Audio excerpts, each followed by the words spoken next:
j'ai parfois utilisé for et parfois since.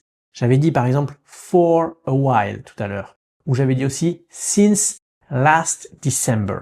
Alors comment on fait pour utiliser l'un et l'autre? Rapidement, on va toujours mettre for plus durée et since plus un point de départ.